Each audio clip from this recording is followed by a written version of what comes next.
Last షాట్‌లో జున్నులా ఉండే ఒక డిజర్ట్ చేశాను. టేస్ట్ చాలా బావుందని కూడా చెప్పాను కదా! ఇప్పుడు జున్ను పౌడర్‌తో జున్ను చేసుకుందాము. దీనికోసం ఒక బౌల్ తీసుకొని ఒక హాఫ్ లీటర్ మిల్క్‌ని ఇలా బౌల్‌లో యాడ్ చేసుకోవాలి. ఇప్పుడు ఇది మనకి సూపర్ మార్కెట్‌లో గానీ, లేకపోతే ఏదైనా కిరాణా కొట్టులో ఈజీగా దొరుకుతుంది.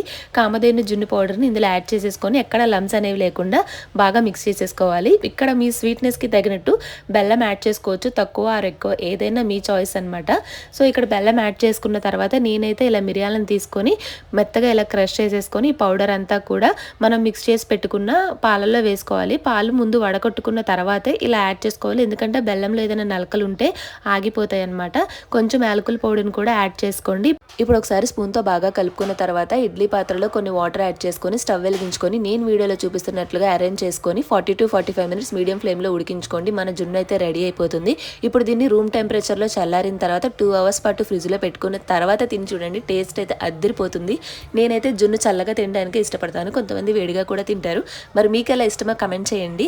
సేమ్ జున్ను టేస్ట్‌లానే ఉంటుంది. అద్దిరిపోతుంది. తప్పకుండా మీరు ఎవరైనా ట్రై చేయకపోతే ఒకసారి ట్రై చేసి చూడండి. నాతో పాటు కొంచెం నాకు తెలిసిన వాళ్ళకి కూడా ఇద్దామని నేను ఇలా ప్రిపేర్ చేసుకున్నాను. వీడియో నచ్చితే లైక్ చేసి సబ్స్క్రైబ్ చేసుకోండి.